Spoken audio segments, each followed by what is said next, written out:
Welcome to Bastard Quest. I'm the Game Master Kyle. I'm Todd. Corey. I'm Austin. We're playing VAESEN, a wonderful, beautifully illustrated game from Free League. Nordic horror role-playing. You play monster hunters in the mythical 19th century. Folk tales and fucked up eldritch entities. Todd, who are you playing? Tron Posse, Esquire. I don't know what that last word means, but I like the sound of it. I just hear it a lot when people introduce themselves. Yeah, as you can tell, we're hewing very closely to Scandinavian mythical archetypes. I'm a vagabond. One thing we didn't cover in the last episode is I have a dark secret. Oh, okay. I have a terminal illness. I'm gonna die. Yes. That is what that means. You've heard of the black lung? I got the gold lung. Oh? Well, because I'm prospecting for gold, you see, and some of the gold dust got in my lungs. It looks like Goldschlager in there. Oh, God. But I manage. Okay, thank you for sharing, Todd. Austin. Hey, you may know me as Dr. Carl, a dying spirit playing at the Sawbones. Spectre of science, a last refuge against the scantling of the soul. It's the accuracy of these Swedish accents that I'm a fan of. Yeah. It sounds like we're native. Anyway, I'm a doctor obsessed with exploring and describing the world. All right. And took describing very literally. I saw my destiny in the eyes of a dying mermaid. Sure. It's on my resume. Tale as old as time. Wait, were you killing the mermaid? Or... what's the sequence of events there? My memento is a golden box. That you stole from the mermaid? No. Oh. But there is something in it. The mermaid was actually killed by my character, but he only killed the bottom half. That's just a fish crime. Yeah. That's not a person crime. Yeah. It's like if you kill the bottom of a centaur, it's just animal violence. Right. But if you kill the bottom of a mantar, that is killing a person. Is there, Kyle, you know about these things. Yeah. Is there a mythical creature that has the top of a human and the bottom of an ostrich? It's an Australian. Oh, okay. Yeah. Okay. That's just a loose term. Okay. Yeah. Corey, tell us about your character. Can do. I'm Rolf Fred Knutson. Mm-hmm. Yep. Yep. An occultist. Alrighty. An experimenter of all living things. That's one. Experimenter is one term for it. Well, he's trying to figure things out. He's motivated by learning about the VAESEN Sure. because a night raven bit him and gave him a fever. Uh-huh. By the way, not for nothing, but I think you just pronounced it perfectly. Thank you. All right. The three of you are, of course, ghost hunting in the abandoned Castle Gyllencreutz that used to be the headquarters of the society, a group now fallen into irrelevance. You were recruited to rebuild it, and of course the first stage of that is cleansing its ancient home. You are specifically in the aviary, which is now derelict. Many of the windows are broken out. The greenery is overgrown. There are no more birds here other than the wild ones that nest in the rafters. Carl is running. Tron has passed out. And Rolf stands face to face with a horrific entity. Bluish, not entirely translucent. It has horrific burned features. Yeah, like his front half is completely burned. Yeah, burned away. The rest of his kind of blue glowing clothes are there, but the front of his face and chest have been burned away, and there's just skull and bone and stinking meat. And he has accused you of being mean to birds. I mean, that happened a lot when they were testing the early designs of the tanning bed. Yeah. So, Corey, Rolf is the only person that can do anything because your comrades have either fled or ran. Right. The temperature here is increasingly cold, and it had been a rather warm day when you entered Castle Gyllencreutz. It is now night, of course, dark, and this specter is approaching you slowly, ghostly birds flocking around it. So it's a ghost. It's not like he's going to hit me or something, as far as we know. He's definitely a ghost, yeah. I'm sure he's harmless, Corey. Well, our job is to try to get him to leave, right? Well, you want to cleanse Castle Gyllencreutz so you can use it. However you manage to deal with the ghosts infecting it is entirely up to you. But yeah, leave would be great. Put him to rest, whatever. I think maybe proton packs is the answer. Does your character even know anything about ghosts? Well, yeah, obviously he gets spoken to by all the animals he's killed. Oh, yeah. So you are well aware of ghosts. Yes. This reminds me of the Kodiak that I accidentally made eat fire. So speaking of the situation that we're in, how long does a round last in the context of this encounter? So Dr. Carl has been scampering away. I don't think there is any specific time limit on a quote-unquote round. It is essentially in a round, however long a period of time it lasts, you could do one fast action and one slow action. Okay. You don't have to do a fast action. Your slow action is typically like an attack or something, where the fast action is obviously more fast, but a fast action also counts for your reactions, so you may not want to spend those. How many rounds were you going to be running away, Austin? Just one. Oh, okay. So essentially after Corey does something and after the ghost does something, you would be back. I reappear. Well, you'd be able to stop running. Okay. I mean, you're going to be moving out of the zone. VAESEN uses zones rather than any sort of hard linear numbers in terms of distances. So right now the zone would be the immediate vicinity of the aviary where Rolf and Herc the ghost are, which would be kind of this extended portion that goes out over the gardens, the rest of the aviary, and then the rest of the house. So essentially you would have just moved one zone to the outer part or the other parts of the aviary. If you'd continued running, you would go into the rest of the house and be 2 zones away. Gotcha. So I can still see them from where I'm at. Yes. Well, when you stop, which will be after Corey and the ghost do something. When I stop and turn around. Yeah. One time I had a gazelle that I chained to a treadmill, and I made him run until he stopped. Okay. All right. He died. All right. Wow. Meanwhile, I think we should note that Tron is as passed out and terrified, and he has to sit out 4 rounds. You're passed out for... So Todd's gone the rest of this. Yeah, look for Tron in episode 3. Corey, it's your turn. Yeah, we've established that. We just started talking about everything else. What would you like to do? You could try to determine what you know about ghosts. Obviously, you have some familiarity with them, so I would say it would not be a hard roll. Go on, get. Does that work? Is that your action? No. He is going to continue to try to speak with the ghost. Okay. Which you can do without having to spend an action so long as it is not super long and drawn out. Like if just asking a question of the ghost or something or Right.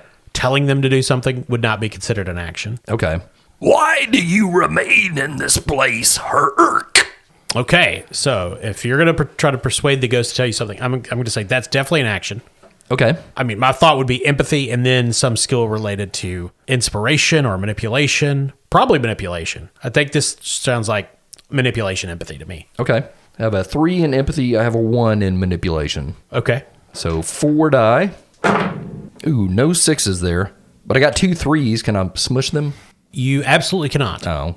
Now, remember, you could push yourself here if you wanted and re-roll, but you would automatically take a condition with no guarantee that your roll would be better. Okay. Yeah, I'm going to go ahead and do that. Cool. And do you have any conditions right now? No. Oh, okay, cool. 2 6s.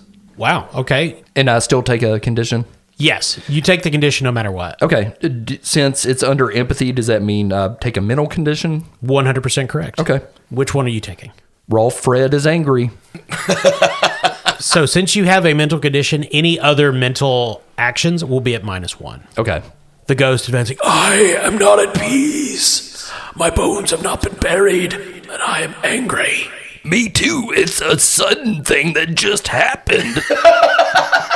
It's his turn. He is going to do things to you. Oh, Yeah. So this is going to be his magic versus probably your physique, because he's going to make the room get colder to try to harm you in that way. okay. So think physique and force. Okay, that's not good for Rolf Fred. Oh, no? Got a 2 in physique. I have no force. That is unfortunate. This ghost has a 10 in magic. VAESEN are pretty powerful, you guys. I don't know if you knew that. I don't see magic on here. Is that something? Oh, does it say my character is a VAESEN on your sheet? It says I know about him. Yeah. Well, the VAESEN in VAESEN have totally different stats Oh, I from see. characters. So he's got 10 fucking dice? Yeah. Okay. Totally different stats. Totally, yeah. His stats are, well, some of them are separate. Like, you guys have manipulation, but you don't have fear or magic. Right. Okay. And there's 3 ghosts in this castle. Oh. I rolled no 6s. Wow. Yeah. I did not either with my 2 die. Oh, okay. I think if you roll an equal number, I think you're good. Yeah. If the creature and the player get an equal number of successes, nothing happens, except that the player character may sense that someone is trying to influence or attack her through supernatural means. Well, as the frost crawls across the tiles of the aviary, your breath comes out chilled in front of you, and the ghost slowly circles you, the window panes crackling with cold. You realize he's trying to make this area colder. You get a little chilly, but you're okay. You can't chill me, Herc. I was once a dictator of a penguin colony. Penguins are not real birds. They're flightless birds. I don't recognize such a category. It's true that might not have been invented yet. So, it is the end of the first round. Austin, Carl stops running. Just unnervingly. Like, just wide shot on this man running like a madman and then stopping. Yeah. You get your wits back about you. You turn and see this ghost circling Rolf menacingly, horrifically, though it hasn't struck out at him in any such overt fashion. Todd, you're still unconscious. Yeah, Tron's just laying there. Bottom steak! All right. So, Austin, we'll let you go first here at the top of the round since you haven't done anything other than flee. Dr. Carl takes a peek inside his golden box to steel himself, but then he closes the lid again. Okay. And he begins slowly walking back toward the confrontation. Okay, I believe that's a fast action to move. Marcellus Wallace is going to get that back from you one day, you know? Yeah, it is a fast action to move. Aye, I took flight like a spooked gull there for a second. No glory in it. But I've stitched me nerve back together like I've stitched together many of the sailors across me slab and dragged myself ashore again. A doctor. 19th century doctor. They were all like that. Yeah. Sweet merciful tides, that ain't no specter. That's a soul what's been overcooked and sent back for complaints. Okay. Like a burned steak. I get it. Yeah. Thank you for clarifying.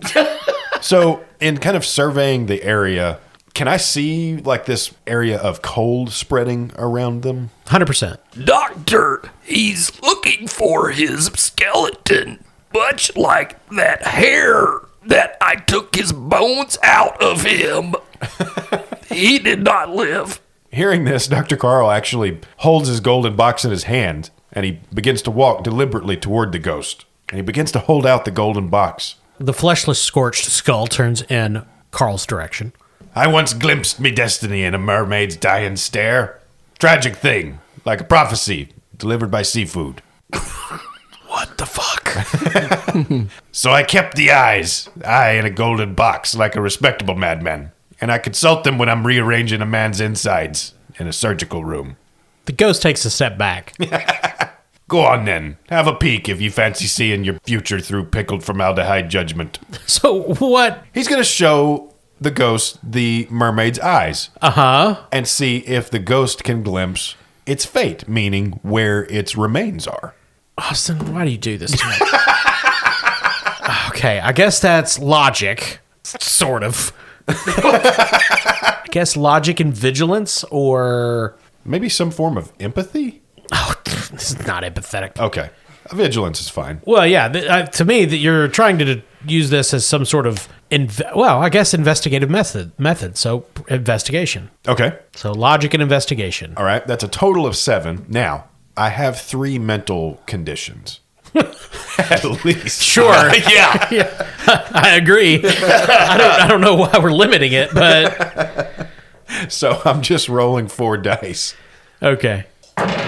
There's 1 6. So you walk forward, you open this golden case. It's far enough away that Rolf can't really tell what's in it. There's something shining out of it, and the ghost recoils. He put them in a bag. Hoodlum. And there's this feeling like overpressure, and then a bubble popping, and the ghost is gone, dissipating. You can still feel its presence and this groan that moves away from the aviary, but for the moment, he is no longer in this room. Quick, to the bag room. So, Todd, that is the end of the combat. Effectively, we're out of round by round, so Tron can wake up. Well, what did I miss? Burnt ghost. Oh, yeah, seen many of them. Also, I shared my secret with Knudsen. That's a little disturbing. I knew he was hiding something from the rest of us. God. What? Hello? What are the three of you doing? The aviary is quiet. You can hear the sounds of the town of Uppsala beyond the castle's grounds. Are they having a rave or something? Yeah. Well, just people going about the nightlife, restaurants, sounds of raucous lovemaking. It's Sweden. Right. You know. Is that ABBA? Yeah. Sweet humping. The bat catchers, you know. But the castle itself is quiet. You hear nothing on the grounds other than the windows, the glass popping a bit as it warms back up. Success! Well, fellas, apparently we got to find the bones for that ghost and give him a proper burial, which I'm good at digging holes. You know what else I got? I got a best friend dog. He can find bones. Bone sniffies. So where's the dog been this entire time, Todd? He just been sniffing around looking for a place to poo For hours. Yeah. That tracks. Tracks. And he's drunk. So. and looking for Malort. You hear this breaking glass. The dog just goes through some cabinet somewhere. He had to slum it earlier and drink wine. Not happy. Best friend dog. Come here, boy. Eventually, a dog comes in. What does the dog look like, Todd? Do y'all remember Benji? Yes. Yeah? Oh, he doesn't look like that. Oh, I see. I'm glad we covered that. Yep. It was Benji after he became famous and got addicted to smack. Yeah. His hair's a little splotchy. Yeah. I remember Benji hanging out with a young Drew Barrymore back in, Yep. It was sad. So, Tatum O'Neal was there. There's photos of Benji at that Saturday Night Live party. Studio 54 and I like that. A young Benji corrupted by Hollywood. I like to think of it as downward spiral Benji. After that, well, look, he made a movie with Chevy Chase. Oh, yeah. There's gonna be cocaine, Yeah. especially in that era. Yep. His final owner was Tom Sizemore.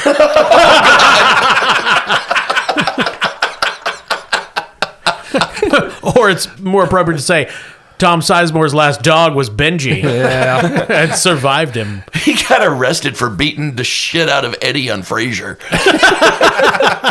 For being too fancy, of course. So Benji, that's not Benji. My best friend dog. Bestie. Best friend dog comes in, reeking of liquor. He found the cabinet. Yeah. He actually found one of those tiny barrels the St. Bernards carry. Oh, God. That's handy. Yeah. He's dragging it by one of the Well, look at that. straps. It's a full-size barrel. Yeah. Hey, best friend dog, I got a job for you. Okay. Best friend man? Find bones. Nope.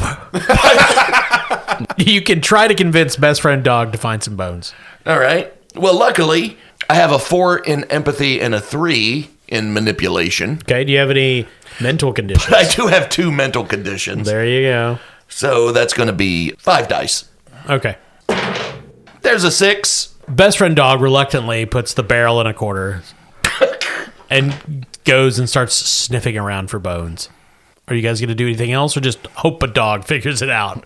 Oh, we've done that before. I mean, historically, dogs have been pretty adept on this show. So we know exactly what we need to do for one VAESEN. Kyle, is it safe to say we know there are other ghosts in the house? You said there are 3, but we as players know that. Your characters don't know how many ghosts there are, but you know there are more than one ghost. Okay, all right. So we know to kind of still relatively be careful. Yeah, I mean, I say we split up. I agree. No. Well, let me ask you this real quick, Kyle. Yes. Is there a way to remove our conditions? Yes, Corey, there are ways you can recover conditions. Good, because that would be really stupid if there weren't. Yeah. It is not just a slow spiral to death. Okay. You're not a dog. So nobody has any critical injuries, I don't think. No, not yet. But you would use medicine or inspiration for those, depending on if it was mental or physical. Does anybody actually have any physical conditions at all? I do not. So we're all mental conditions right now, right? Yep. So there is a way to basically heal up to 3 conditions each, but that takes a full day. If you want to just spend a scene of rest where you kind of have a scene together with other PCs and you could potentially recover up to 2 conditions once per day, that would require those of you with it to roll inspiration for others. And you cannot heal your own. Okay. You're just talking, helping each other out with your inspiration. Ah, I see. Okay, well, we shouldn't wait an entire day, probably. Not necessarily, but there's no reason to say that you would have to solve the mystery in one evening. Sure. But to answer what I think you're saying, this process doesn't take a full day. We can only use it once per day. Well, the scene can only be used once per day. If you're trying to get rid of as many conditions as possible, that is a literal full day. Yeah, but we can just use the inspiration scene to try and get rid of up to 2, right? Yep, you can use rest. It's rest. You guys just, well, where do you go to recover from this ordeal? Well, we got the dog looking for the bones. Remember, when you did come in to the castle, the first meeting you had was one of the only rooms that had been furnished and made ready for visitors, where you met Lena Elphiclint. Let's go back to the wine room. Yeah, there was wine. So the 3 of you go back there. Compared to the aviary, it is much warmer. There's still a bit of a fire smoldering in the fireplace. Wine on the table. So there's basically 3 crazy old men drinking wine in a sitting room of a haunted castle. Yeah. Rolf's not old. Oh, he's not? No. He just has every countenance of an old man. Well, he's got a lot of countenance of animals. He's probably killed an old man, too. Yeah, the candles and lamps are burning low. And what do the 3 of you, I regret this, talk about during this rest phase to inspire each other to betterment? Well, I'm going to sing hymns of the prospectors. I got my book. This one's called Nearer My Hole to Thee. Did you say?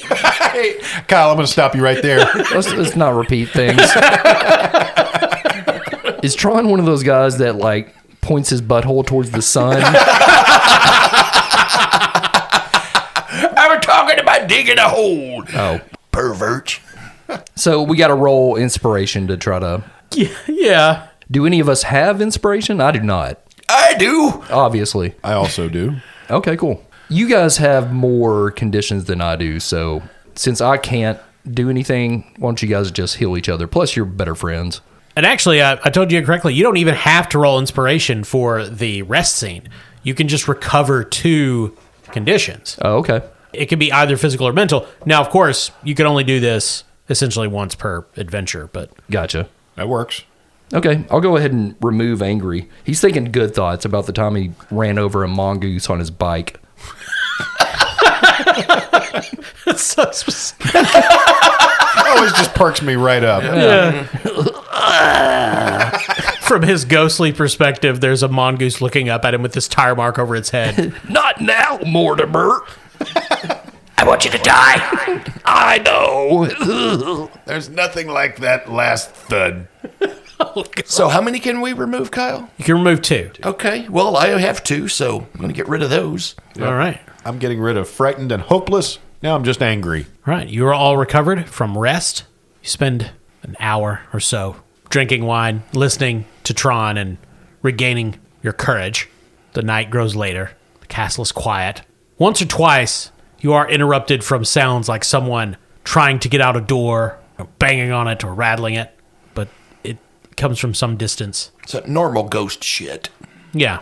And then at some point you hear best friend dog howling and barking, communicating to his master, meaning, I have found no bones in the upper floors. My search continues apace. Oh, my lord. What do the 3 of you want to do? Well, I guess we can explore another section of the estate. Sure. Seeking out one of the other ghosts. Is that the... Sure. All right. Well, and we can also, like, kind of be snooping around for bone bags as well. So there's kind of 3 main areas, as I envision it. There's, like, the main hub of the castle, which would be, like, the 1st or 2nd floor. Then there's the upper parts where there's the aviary and attics and bedrooms. And then there is the dungeons, which this is a 19th century castle, so nobody was ever imprisoned there, but storage rooms, cellars, probably a well. I hate to say it, but a dungeon seems like the place where we'd find a bag of bones. The three of you have already been to the upper levels where the aviary was. So it's just the main core of the castle and the dungeon that you have not been in at all. Okay, let's go dungeoning. Okay. Best friend dog, follow us to the dungeon. You hear the pitter-patter of scampering feet as the dog comes quickly, descends down into the dungeon. The three of you move through the castle, move through the main floor. You hear some sounds coming from the great hall, which you have not been in. Laughter, the clatter of plateware. But you continue down into the dungeon. Out the window, you see the groundskeeper moving through the gardens with a lamp, looking into the castle, but keeping a distance. And then you're down in the dark. We'll presume you bought candles and lamps and what have you. Yeah. You find a boiler room. The temperature's cool down here. The boiler's not on, but there is a ringing sound from inside the boiler itself. Okay, phones haven't been invented. No, this is Okay. the ringing sound of metal on metal. Like a repetitive, like tapping? Not quite tapping, it is irregular. And it sounds like someone, like a thunk thunk, like somebody tossing some metal thing in the air and it's hitting on the inside of the boiler. You're not sure. It's very strange. Well, fellas, if it's all right with you, I'm going to open up this boiler and see what's happening on the inside. Aye, there's no way to discover without a little bit of danger. I got a crowbar I could use to prise the door open. I've opened a goose with a crowbar.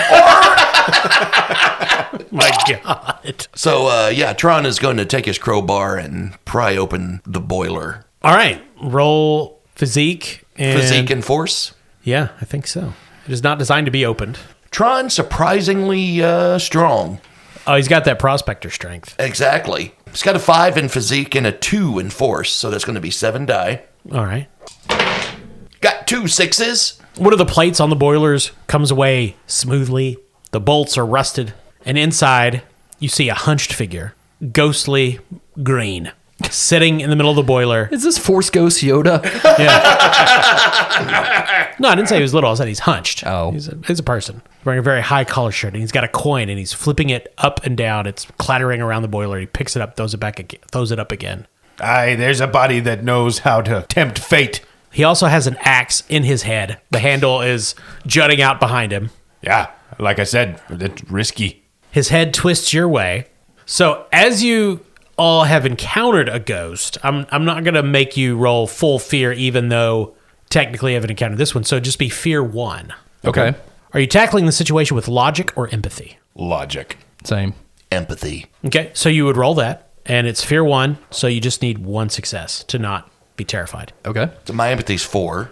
My logic is 4. My logic is 5, but I'm still rolling -1. Okay. There's a 6. 2 6s, actually. I did not get a 6. I didn't get a 6, but I got a 9. Oh, wait. Sorry. So Tron is terrified. Apparently, quite the phobia about ghosts. Gee willikers, it's another one. Had to run to the hills. Well, I don't know what he thought was going to be in the boiler. We're in for a long adventure. Yeah. Grab your pickaxe, follow me to the hole. Do you want to flee, freeze, faint, or attack? I'm going to attack. Oh, that's a great idea. Right.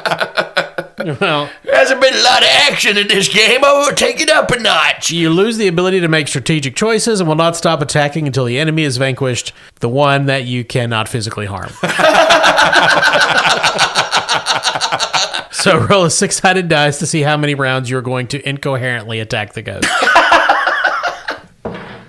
3. Okay. Todd, lead us off. What does Tron do? You got a crowbar. Yeah, and a walking stick. How do you attack the ghost? You're not going to roll for this. This is just description. Because you literally cannot hurt it. He's going to take his walking stick and his crowbar and fashion a crucifix out of them and shove it towards the ghost. Ooh. Oh, okay. It still doesn't do anything, but it looks cool. Maybe you've heard of a little thing called Jesus. I think that's how my youth pastor brought it up. So the ghost says, You are not hoodlum, but you will die nonetheless. well, there's a 6. Tron raises his makeshift crucifix And then the ghost flings itself towards him, knocking Tron down as the ghost flies out of the boiler. It's flying around the room. Tron is quivering on the floor, his limbs spasming. You are going to take a physical condition. Oh, fella, help me. I got the heebies. You are battered. Corey, Austin? That's not the first time we've heard a ghost utter the name of Hoodlum. Could there be something in common with the enemy that these ghosts have faced? Yeah, answer him, ghost. It's not going to respond to anybody that doesn't roll dice. Yeah, I'm going to use empathy here and potentially inspiration. I'm not sure. I'm trying to literally reach out because of what the ghost said. If you want to use that on this roll, sure. Or can I use logic along with that empathy? No, I don't skill? think they switch in the way that some games do. Okay, I all think right, they're so they pretty all- hard-lined. They always have to go together. Got it. Okay. Well, that's a total of 5, so I'm going to be rolling 4. All right. I rolled all 4s. You're not hoodlum either. And it sweeps down, passes straight through Carl's body. You feel your innards physically grow cold. You are taking battered as well. Corey, Hi. what would you like to do? Rolf Fred is going to use his medium talent once again to speak to the ghost. Okay. So that'd be empathy, and with the medium talent, I use observation. So that's 2 die and 3 in empathy, so a total of 5. All right. No 6s. You want to push yourself? Yeah, I'm conditionless. I'll go ahead and push myself. That is no 6s. So what condition do you take? I'm angry again. Whatever you try to do, the ghost apparently does not respond in any way. It's flying around the room, yelling and raving. All right, this guy's not going to listen. Let's go. Todd is still in berserker mode. Todd, what would you like to do? I'm caught up in the midst of a delirious hullabaloo. I'm going to kill this motherfucker. Okay, well, when you're done, come meet up with us. Come on, Doc. Aye, I'm coming with you. So, Todd, just describe your action. That will again do nothing. I'm going to throw the hymn book at him. The hymn book flies through the air, goes through the ghost, which is, of course, intangible, and hits the wall and falls down with a thud. Obviously, this ghost is no evangelical. I'm a Lutheran. And it attacks you again. That is a number of 6s. You guys see that Tron's body is picked up by some spectral force and slammed into the boiler again and again and again and again until you hear something snap and then the ghost drops him. You're going to take wounded. I feel like I'm back at the orphanage. Where they used to throw your young body against a boiler. It's an orphanage. Oh, yes. That's what they did back in the day. One time at church camp, I crucified a dove. So what are Rolf and Carl doing? So with the chaos of Tron fighting this demon in the background, Yeah. we try to have a pleasant conversation. Okay. Yeah, Rolf already started with the dove story. Yeah. I listen here, Knudsen. Both those ghosts have mentioned this figure known as Hoodlum. We must find that scoundrel Hoodlum, the linchpin in this carnival of complaining spirits. I agree we should find this hoodlum. Aye, it's not about the ghosts. Apparently this one rascal's the keystone, like a single bad pickle ruining the whole salad. It's the spit that I can hear. It's the most RFK-like part of it. Track the villain, settle the dead. Simple as herding fog with a butterfly net. You don't want to know what I've done to butterflies. You are correct. My tummy's full of them.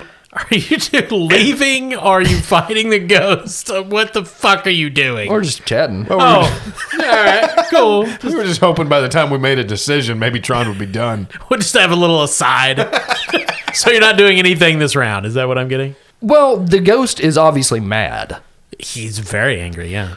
Yeah. So maybe we should leave and let him chill for a bit, and then Yeah. we'll come back later. I mean, you broke into his home and attacked him. Yeah, that was wrong of us. Should we try to pull Tron away from this battle? Sure. Or do we let him get one more out? I mean, he's just got one round of combat left. Yeah. Let him cook. What's the worst that can happen? No, I guess we should try to pull him away. Okay, well, that'll take force because he's lost in a prospector's berserker fury. Well, I've got a little bit. I'm a doctor of nautical origin. Come back here and fight, you galumper saphead! Okay, roll your force and physique, Austin. I'm high on hate. All right, my physique is 2, my force is 1. So, Todd, you're going to have to oppose this Okay. if you want to use your well, I'm going to make you do it. So, Okay. it'll be your physique and force. Oh boy. Well, normally it would be a 7, but since I'm battered and wounded, that will take me down to a 5. Is there any way for Knudsen and Dr. Carl to work together to try and pull him away? You don't want any help from Knudsen on this. He has a 2 in physique and no skills in physique at all. Well, helping is a mechanic. We have not used it, but it is a thing. Okay. So essentially, if it's applicable, you can give them a +1, and for every person helping, you get a +1. So also essentially get an extra die. Okay. Do I have to roll or anything to do that? Nope, you just do it. Get him! Obviously, it is your action for the round, but you don't have to roll anything. Okay, that's fine.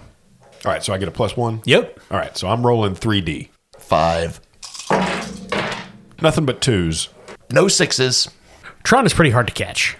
Like a grease pig. He is unnaturally slick, his skin, and his clothes have also an oil to them. Oh. Of course. And there's the general smell. Yeah, it makes you not hold on as firmly as you would otherwise.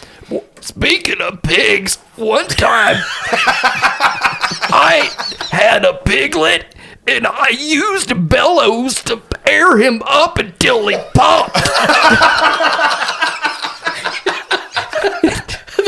The ghost stops above all of you looking down. What the fuck? Oh, hey, Peter. This ghost literally looks like a balloon hovering above us. It is. It's like the Pink Floyd pig. Okay, so Todd has one more round of being stupid. Yes. Okay. Speaking of which, Todd, Yes. it's back to you. Top of the new round. What would you like to do? You're escaping these fools who are trying to stop you from delivering hobo justice. It is a fool's fucking errand. Yeah. Yeah. I tried force. Now, I'm going to try to take this piss pot down with the force of words. I'm going to scream at it. Okay. All right. Look here, you old piss pot, flying around like you ain't got a care in the world, acting like you're the only one that's ever taken an axe to the head. We used to bury axes in each other's heads all the time. It was an old-timey prospector game. We called it knick-knack paddywhack. Okay. It's the prospector duck duck goose. Speaking of geese, I'll save that one for later. Okay. Are you trying to get the ghost to do anything? I'm just mad at it. All right. Tell you what, you can roll your inspiration and empathy. I don't have any mental conditions. Well, there you go. Yeah, so Disagree. Doubtful. that's going to be 6 die. Hey, there's a 6. Okay, now I'm going to roll its manipulation to see if it can see through this clever prospector ruse.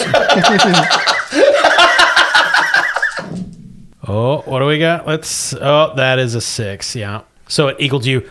Oh, I didn't know you were a prospector. Hoodlum was a prospector, I think. Now I'm double mad. And he's going to attack you again.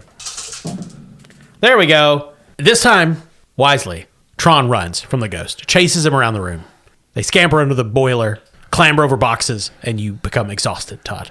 But you're only 3 rounds, right? That's what... Yeah, I'm no longer caught up in the whirlwind. Sorry, fellas. Let's regroup and come up with a better strategy. So far, we're doing poorly. And I need to give this man some fixing up. So the ghost has no interest in following you once you flee the dungeon Okay. and escape back up to the upper levels. Well, y'all got any ideas? I'm plumb out. Well, I think we need to do a little investigation here. This is a game where you solve mysteries and such. It's supposed to be. Okay, we figured this out almost a full 2 episodes in. Yeah. So, is there a library in this castle? It's a castle. Surely, right? zoning requirements insist that there must be a library. Okay, let's go do some reading. Okay. Aye, we want to find something with records of who lived here or who made use of this castle. Maybe we can find something on Hoodlum. So you move around through the castle, bypassing the Great Hall. You hear the sounds of glass shattering there. Someone crying out, "More!" It's the dog. But you make it to the library. And as you go in, you hear best friend dog barking from the lower levels. No bones found there. Bad news, fellas. No bones in the basement either. Best friend dog, come check the library. Best friend dog runs up. But you're in the library, this vast hall filled with book stacks. It's 2 levels. There's a balcony running around the upper level. Smells musty, mildewy, but there are many tomes, reading tables covered with the drop cloths. This room has not been brought back up to full habitation level. Ghost books! Fellas, if it's all right with yous, I'm just gonna take the picture books. See if you can find a picture of a hoodlum. That will do. It is quiet and dark here. What are you searching for? I'm searching for any trace of Hoodlum amongst any of the actual localized volumes that are around. Most castles in the library or the keep are not only going to keep, traditional books of culture and education, but they're also going to keep a lot of their records there. And that's what Dr. Carl is going to look for. Yeah, I think we look through like any books of family histories and things like that. Okay, excellent. Also, any newspapers that they might have kept, newsprint, things like that. They don't have newspapers in Sweden. No, not since the great newspaper fire of They have 1407. Yeah, they have what do they call them, a harker? They definitely had newspapers. A town crier. Yeah, there you go. I was one of the harkers before my period as a doctor. I like in Corey's mind, you say 19th century, he just goes straight back to the 1400s. Like, just skipping centuries. Middle Ages, you say? Yeah. All right. You're all searching mainly periodicals or land surveys and genealogies. Who is leading the investigation? I have an investigation of 2 and a logic of 5. Yeah, so Austin should definitely lead. Yes. So you can get a help from Tron and Rolf. So you get a +2. All right, so I've got a total of 8 since I do have 1 mental condition remaining. Gotcha. There's 2 6s. The 3 of you spread out in the library, searching the various stacks and cabinetry full of scrolls, loose manuscripts. Tron realizes he can't read halfway through the 3rd paper. But there are some damn fine illustrations. But in one of the heavy leather-bound tomes that is clearly a record of actually castle purchases and staff, one of the, quote, the books, as you were, if the castle had an accountant, you find hiring records. And on one of them, many years ago, it is Hoodlum, local man, groundskeeper. Dual-wielded axe. Yeah, it does say in parentheses, favors the axe. Bit weird. No, it does not say that. Aye, we found it. But maybe we should be looking outside the castle. Yes, I saw that groundskeeper. Let's go talk to him. We'll kick his ass if we have to. Well, you will. I'm exhausted, battered, and wounded. So the 3 of you file out of the castle, go out the front door, and the castle is surrounded by a low stone fence with wrought iron on top of it, but it has a very expansive grounds here in the middle of Uppsala. And in one part of the property, there's a small cottage where the groundskeeper lives. It was obvious when you came in, those who let you in the gates. You can see a warm light on inside of that. It is, of course, the middle of the night by now. If he doesn't do what we want, we will throw him from atop this castle onto the wrought iron fence, as has happened in many wonderful stories. Yeah, I've got to say, it's my favorite trope. Why, even I once threw a manta ray from atop yonder tower to see if it could air fly. There's a flashback, and it literally happened this morning. It did not survive the fall. It's fucking right over there. It's right over there, just body like slides down the spears. Sorry, Martin. So I think we should play this cunningly. maybe one of us should go around back and be ready to burst in from the rear. Should we wear disguises? I mean, I'm always down for that. We could pretend to be health inspectors. I mean, that works for me. My long white doctor's coat, a shroud of purity in a world of decay, billowing behind me like the gentle whisper of a falling leaf. I'm going to turn my prospecting hat around. Ah, yes. So you guys are It's his dress clothes.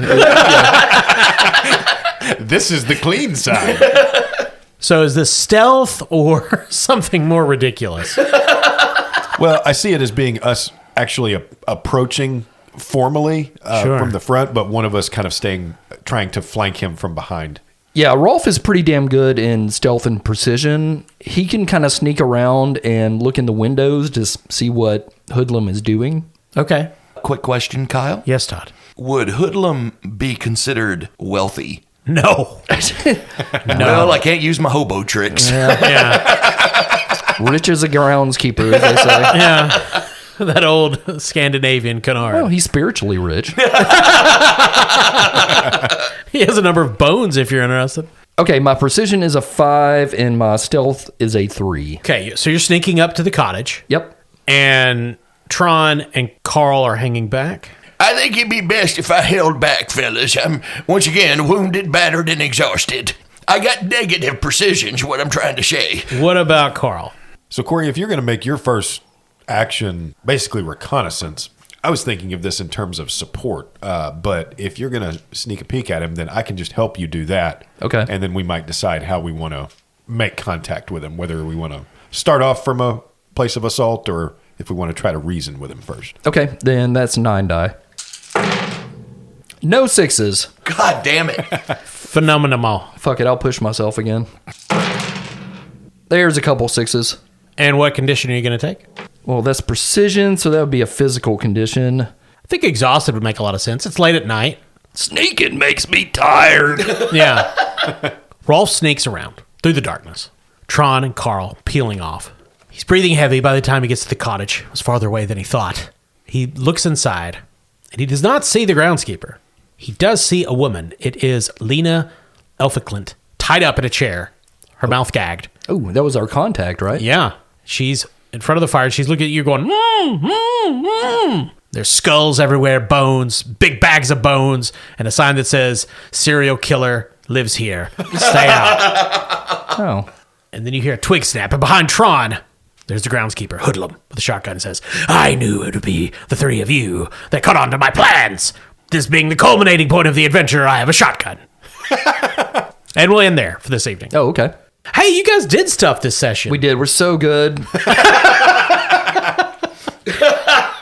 This is fun. It's almost like we've done this 200 times, and still, it's shoving cats into a sack. You get clawed. Not if you wring their necks first. Oh my God. What do you guys think of VAESEN? I like it. Yeah, it's fun. Yeah, I really like it. The ability to integrate parts of our character into the actions that we take is very, very good. It's very open-ended enough that it's easy to improvise, even if you don't have traditional means of approaching situations. Like, I think this is maybe one of the first times that we just not only don't have weapons, but it's not really factoring in. Yeah, I do like that you can't really fight the monsters. Yeah, like that. And I will say, you mentioned earlier the VAESEN themselves have completely different stats. I can't think of any better way to communicate, like this Lovecraftian incomprehensibility about the enemies that you're facing. Now, the groundskeeper you can fight. He's just a guy. Totally. Yeah, super simple system, but the setting is very cool. I dig it. You know what I dig? What's that, Todd? Norse Foundry Dice. What? Yep, NorseFoundry.com, your home for all manner of dice made from all manner of materials. Check them out online, make your purchase, and when you're at the checkout, make sure you enter promo code CHAM. That's CHAM, CHAM, and you'll receive the 10% Bastard Quest discount at NorseFoundry.com. You're welcome. And we'd like to welcome a new sponsor to the podcast this week. Okay. Man. This one's pretty good. I think this one's going to be around for a while. Okay. It's Gummies and Games. No, it's not. In this economy, Do you like the THC? And do you like the games? maybe. Yeah. Go play some games and chew on some gummies. Okay. I assume this is in Southern Illinois. Yeah, it's not. Yeah, right there in Southern Illinois. You just got to cross the river to get there. Yeah, Kentucky not yet legalized with the marriage of hooch. Yeah, we don't give a shit about tax revenue. We're against it. I do also want to say I'm still running games for the Glitter Boys podcast. We're still playing Riffs. If you like Riffs, you should check it out. If you like anything Palladium, that is the podcast du jour. Yeah, I saw a new episode just dropped in the last couple days, which by the time this comes out, it's been a couple weeks, but a lot of fun. Yeah, I'm really enjoying that. And as always, thanks to all of you who listen, who leave reviews, who engage with us on social media, who subscribe. Thank you, patrons. And who talk to us on Discord and entertain our shit. We appreciate it. We love you. We love hearing from you. We'll see you next time. Thanks, I'm Colin. I'm Todd. Corey. I'm Austin.